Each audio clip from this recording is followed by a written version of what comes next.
Welcome to Blind Reads, where we read stories that we have not previously read or, in some cases, heard of, in an attempt to widen our literary bubble. Today's story is The Mummy's Foot, authored by Théophile Gautier and narrated by myself, Samuel Lawrence.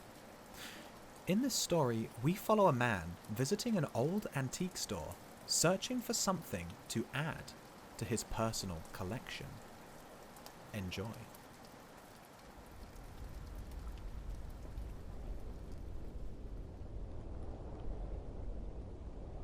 I had entered, in an idle mood, the shop of one of those curiosity vendors who are called marchands de bric-a-brac, in the Parisian argot, which is so perfectly unintelligible elsewhere in France. You have doubtless glanced occasionally through the windows of some of these shops, which have become so numerous now that it is fashionable to buy antiquated furniture, and that every petty stockbroker thinks he must have his chambre en Moyen Âge. There is one thing there which clings alike to the shop of the dealer in old iron, the wareroom of the tapestry maker, the laboratory of the chemist, and the studio of the painter. In all those gloomy dens where a furtive daylight filters in through the window shutters, the most manifestly ancient thing is dust. The cobwebs are more authentic than the gimp laces, and the old pear tree furniture on exhibition is actually younger than the mahogany which arrived but yesterday from America. The warehouse of my bric-a-brac dealer was a veritable Capernaum. All ages and all nations seemed to have made their rendezvous there. An Etruscan lamp of red clay stood upon a buhl cabinet with ebony panels brightly striped by lines of inlaid brass. A duchess of the court of Louis XV nonchalantly extended her fawn-like feet under a massive table of the time of Louis XIII. With heavy spiral supports of oak and carven designs of chimeras and foliage intermingled. Upon the denticulated shelves of several sideboards glittered immense Japanese dishes with red and blue designs relieved by gilded hatching, side by side with enamelled works by Bernard Palissy, representing serpents, frogs, and lizards in relief. From disemboweled cabinets escaped cascades of silver-lustrous Chinese silks and waves of tinsel, which an oblique sunbeam shot through with luminous beads, while portraits of every era, in frames more or less tarnished, smiled through their yellow varnish. The striped breastplate of a damascened suit of Milanese armour glittered in one corner. Loves and nymphs of porcelain, Chinese grotesques, vases of celadon and crackleware, Saxon and old Sèvres cups encumbered the shelves and nooks of the apartment.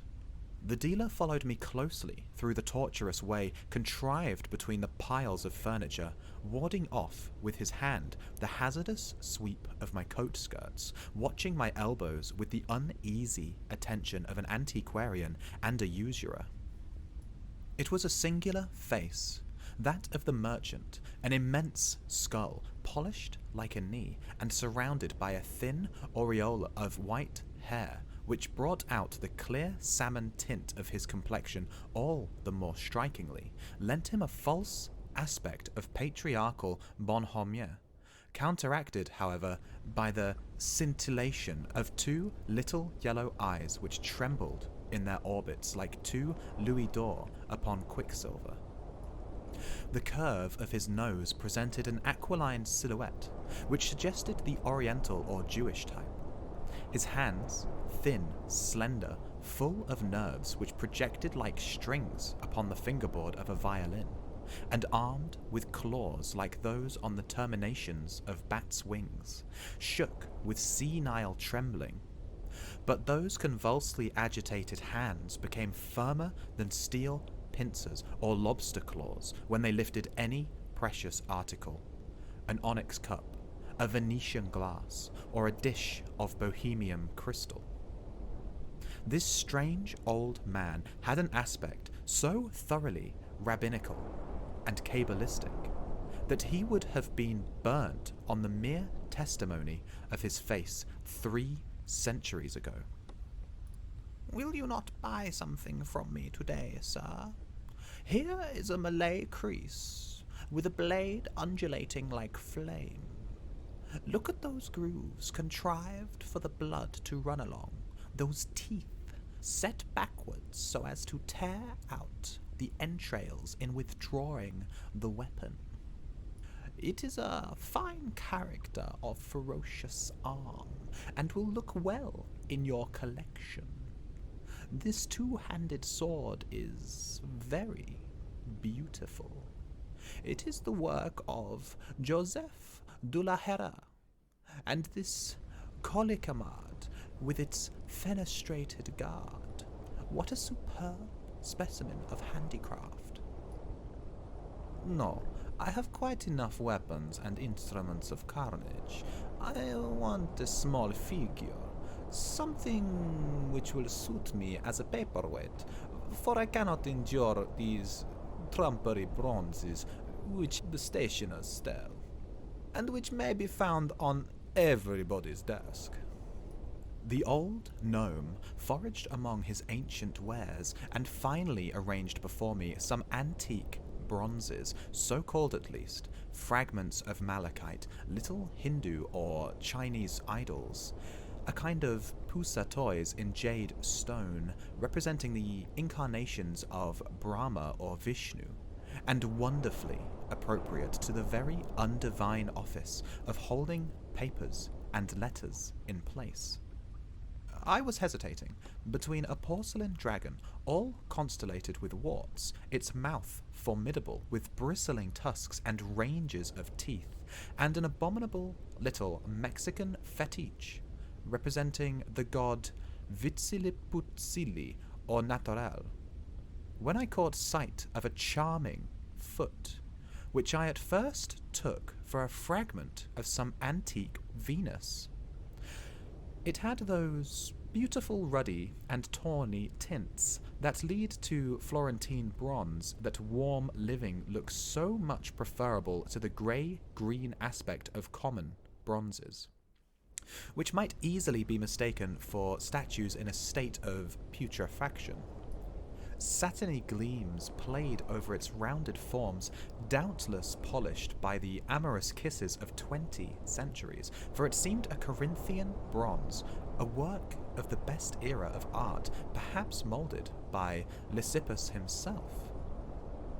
"That foot will be my choice," I said to the merchant, who regarded me with an ironical and saturnine air, and held out the object desired that I might examine it more fully.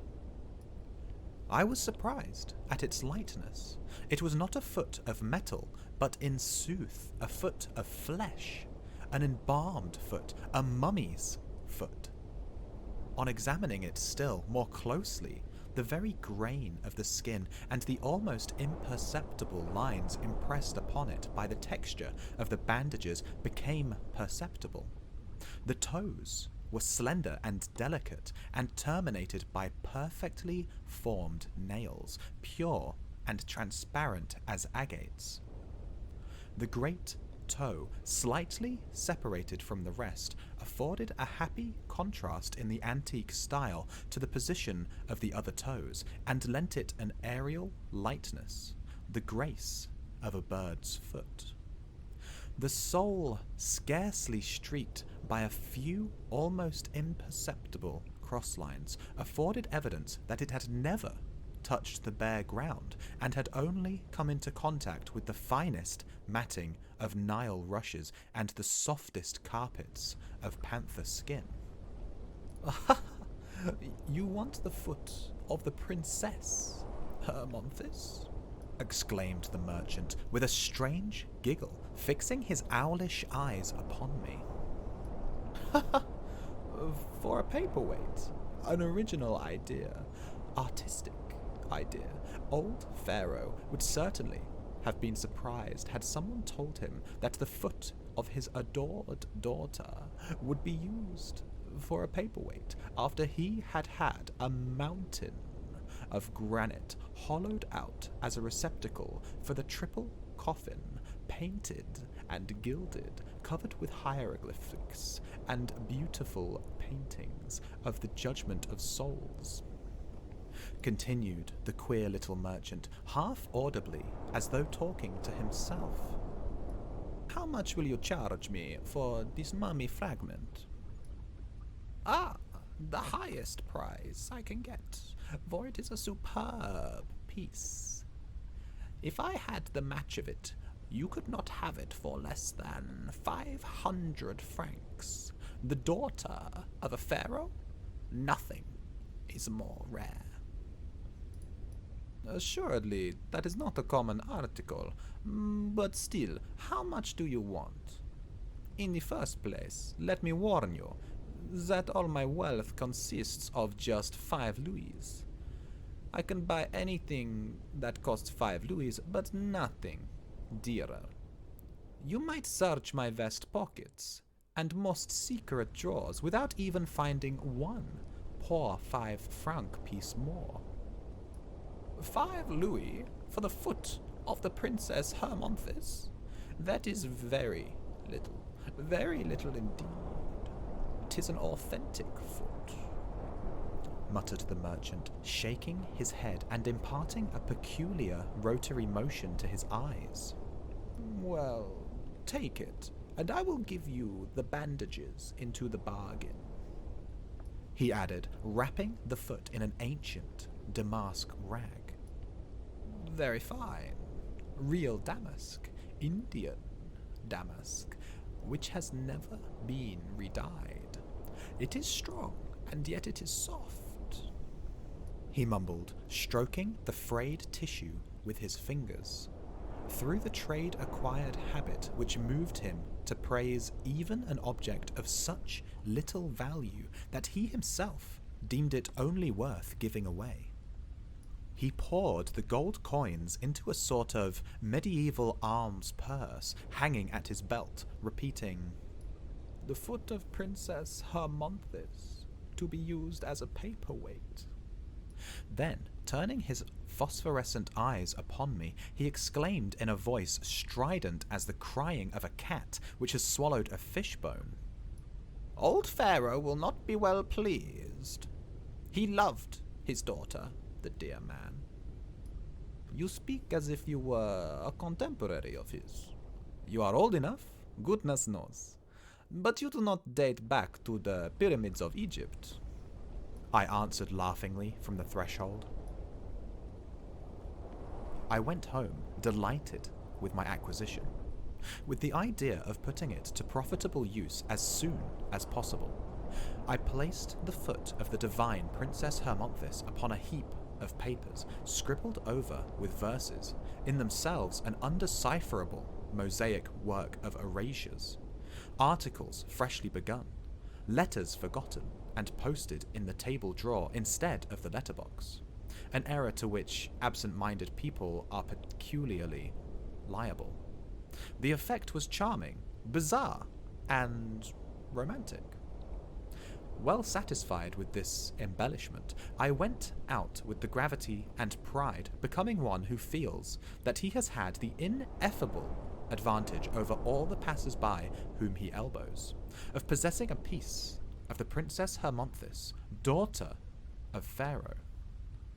I looked upon all who did not possess, like myself, a paperweight so authentically Egyptian as very ridiculous people, and it seemed to me that the proper occupation of every sensible man should consist in the mere fact of having a mummy's foot upon his desk.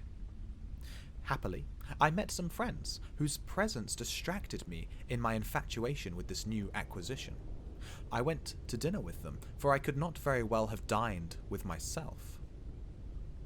When I came back that evening, with my brain slightly confused by a few glasses of wine, a vague whiff of oriental perfume delicately titillated my olfactory nerves. The heat of the room had warmed the natron, bitumen, and myrrh, in which the parachistes who cut open the bodies of the dead had bathed the corpse of the princess. It was a perfume at once sweet and penetrating, a perfume that 4,000 years had not been able to dissipate. The dream of Egypt was eternity. Her odours have the solidity of granite and endure as long. I soon drank deeply from the black cup of sleep. For a few hours all remained opaque to me. Oblivion and nothingness inundated me with their sombre waves. Yet light gradually dawned upon the darkness of my mind. Dreams commenced to touch me softly in their silent flight. The eyes of my soul were opened, and I beheld my chamber as it actually was.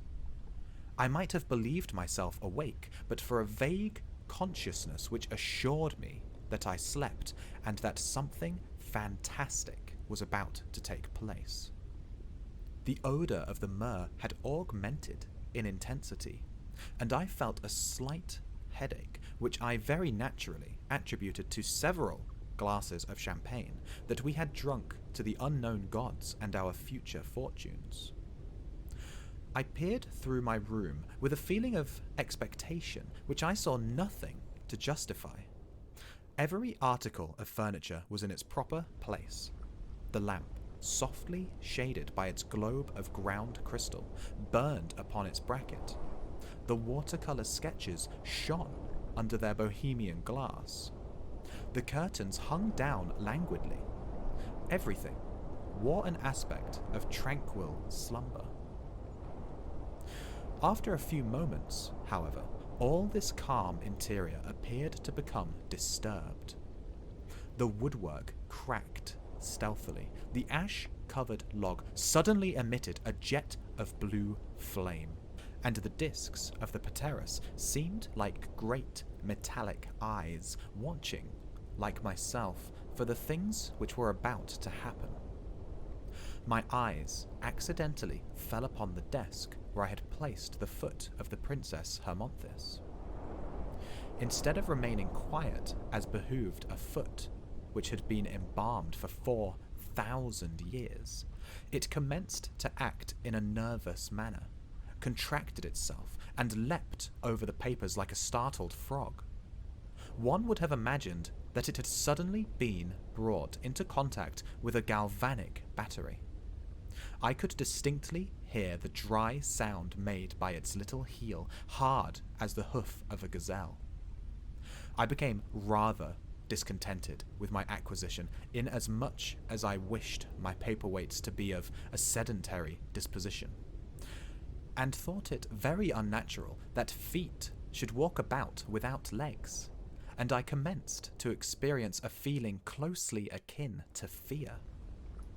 Suddenly, I saw the folds of my bed curtain stir, and heard a bumping sound, like that caused by some person hopping on one foot across the floor.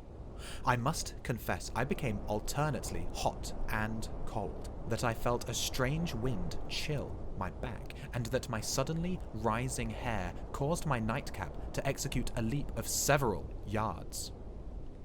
The bed curtains opened, and I beheld the strangest figure imaginable before me.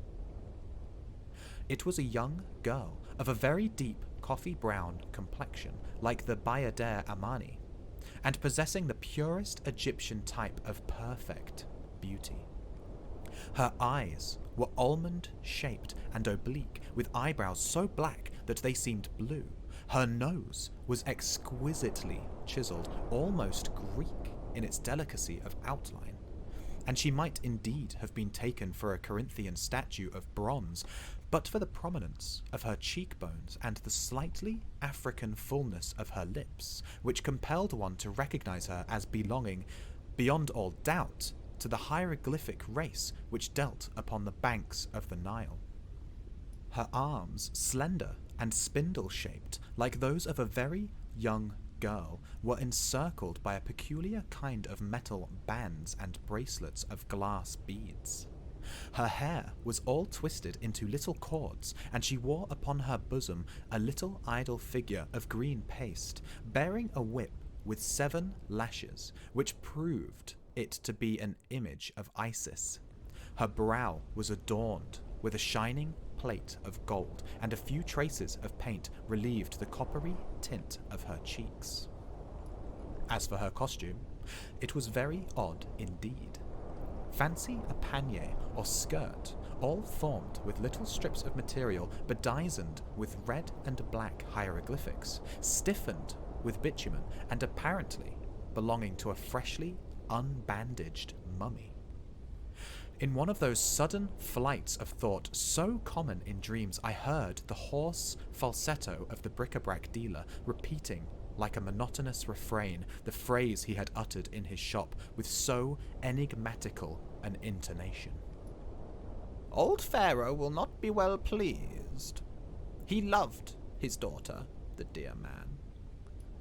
One strange circumstance, which was not at all calculated to restore my equanimity, was that the apparition had but one foot. The other was broken off at the ankle.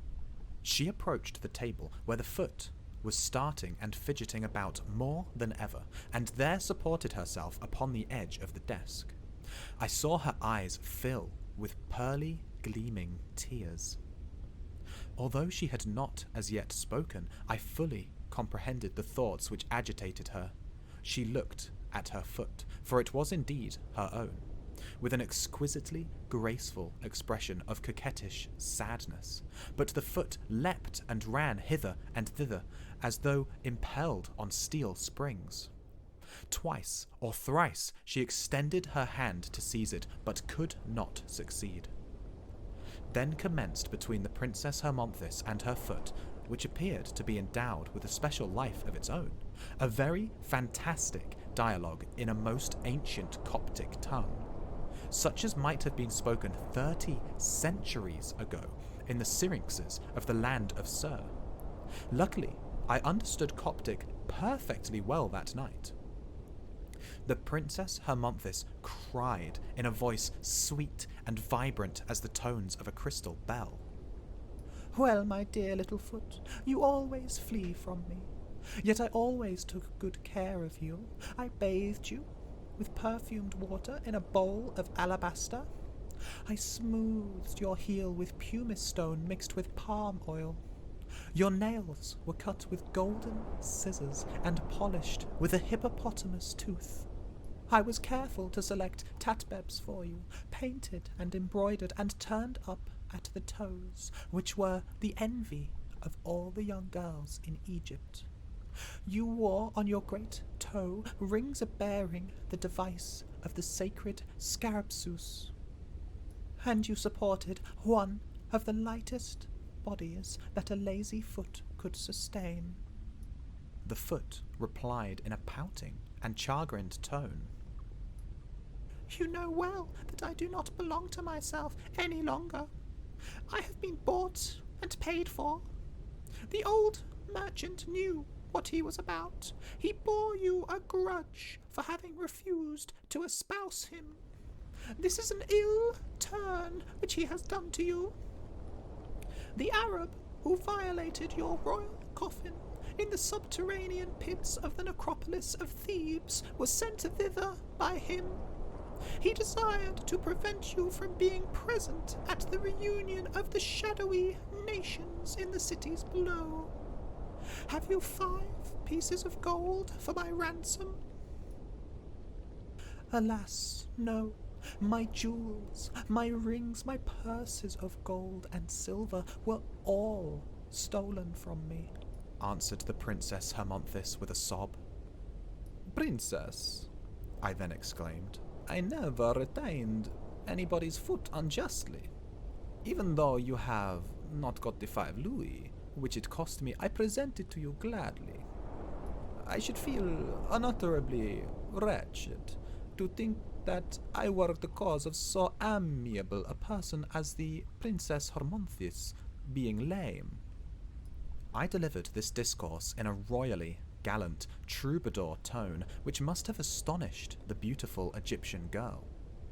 She turned a look of deepest gratitude upon me, and her eyes shone with bluish gleams of light. She took her foot, which surrendered itself willingly this time, like a woman about to put on her little shoe, and adjusted it to her leg with much skill. This operation over, she took a few steps about the room as though to assure herself that she was really no longer lame. Ah, how pleased my father will be, he who was so unhappy because of my mutilation, and who from the moment of my birth set a whole nation at work to hollow me out a tomb so deep that he might preserve me intact until that last day when souls must be weighed in the balance of Amenthi. Come with me to my father, he will receive you kindly, for you have given me back my foot. I thought this proposition natural enough.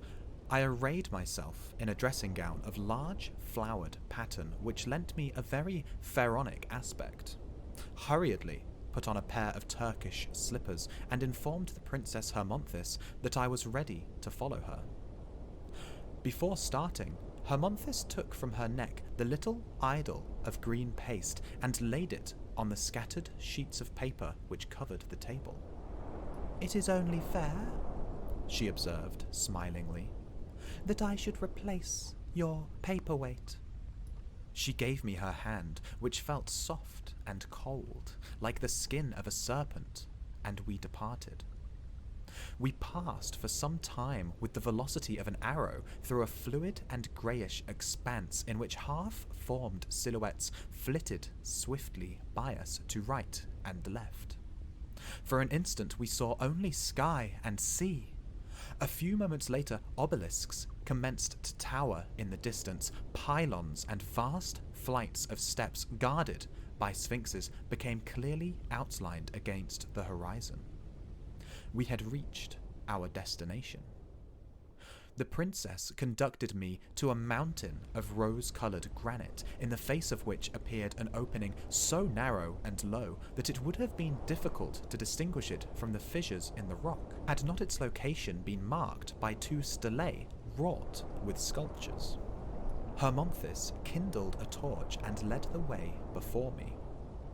We traversed the corridors hewn through the living rock, their walls covered with hieroglyphics and paintings of allegorical processions. Might well have occupied thousands of arms for thousands of years in their formation.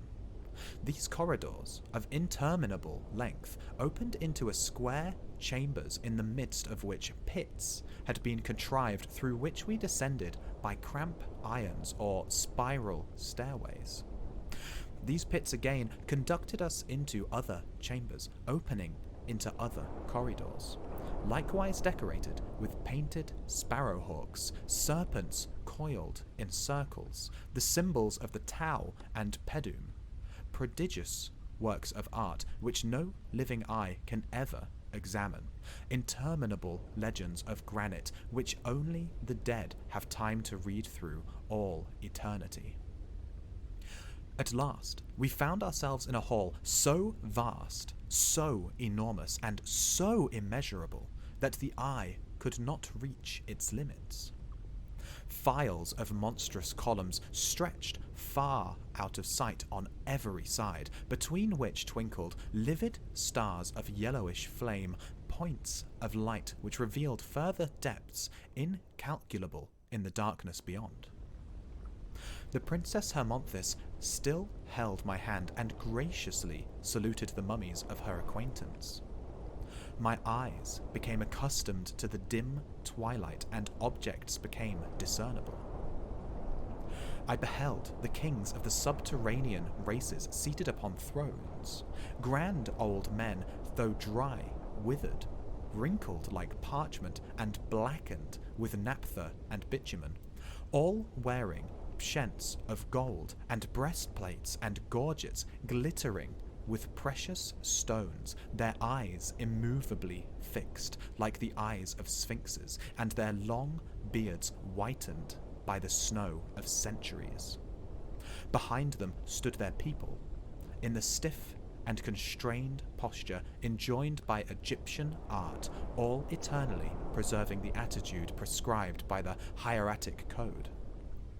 Behind these nations, the cats, ibixes, and crocodiles contemporary with them, rendered monstrous of aspect by their swathing bands, mewed, flapped their wings, or extended their jaws in a saurian giggle.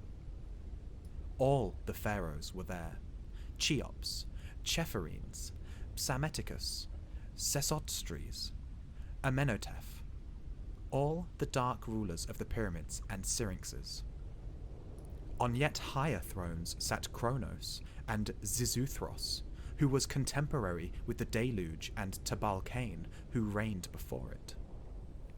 The beard of King Xisuthros had grown 7 times around the granite table upon which he leaned, lost in deep reverie and buried in dreams. Further back, through a dusty cloud, I beheld dimly the 72 pre-Adamite kings with their 72 peoples forever passed away. After permitting me to gaze upon this bewildering spectacle a few moments, the Princess Hermonthis presented me to her father, Pharaoh, who favoured me with a most gracious nod.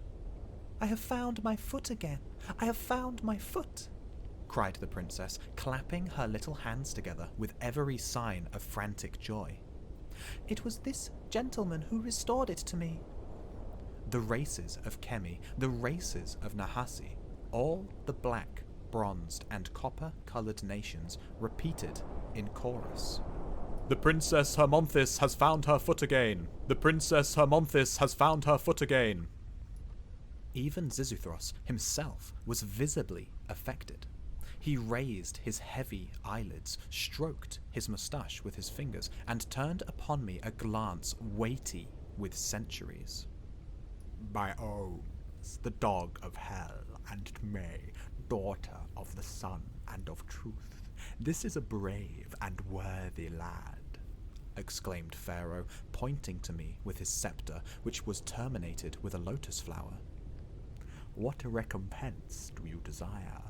Filled with that daring inspired by dreams in which nothing seems impossible, I asked him for the hand of the Princess Hermonthis. The hand seemed to me a very proper antithetic recompense for the foot. Pharaoh opened wide his great eyes of glass in astonishment at my witty request. "What country do you come from, and what is your age?" "I am a Frenchman, and I am 27 years old, venerable Pharaoh." 27 years old, and he wishes to espouse the Princess Hermonthis, who is 30 centuries old, cried out at once all the thrones and all the circles of nations. Only Hermonthis herself did not seem to think my request unreasonable. "If you were only 2,000 years old," replied the ancient king, "I would willingly give you the princess, but the disproportion is too great, and besides, we must give our daughters husbands who will last well. You do not know how to preserve yourselves any longer.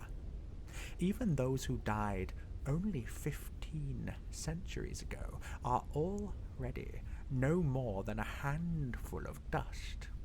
Behold, my flesh is solid as basalt, my bones are bars of steel.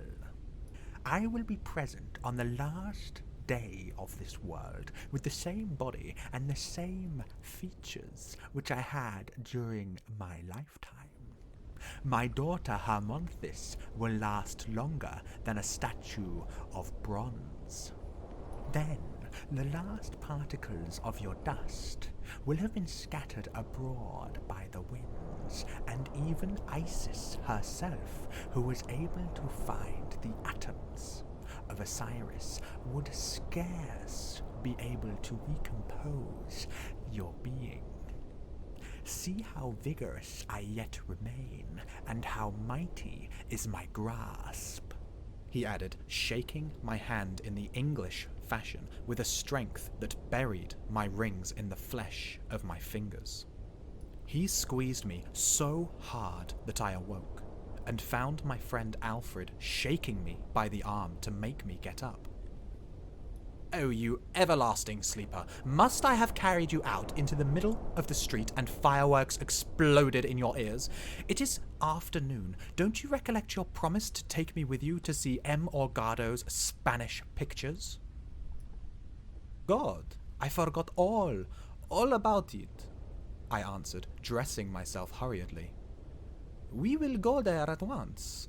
I have the permit lying there on my desk."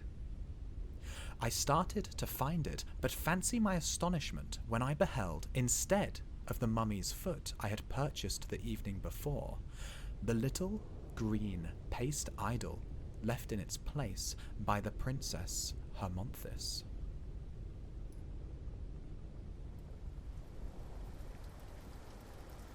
Well, there you have it.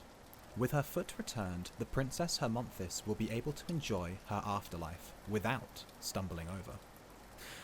Could our protagonist have asked for something more valuable from the pharaoh? Will he remember the dream and returning the foot, or will it fade into memory? Let me know what you thought of the story below, and thank you for listening.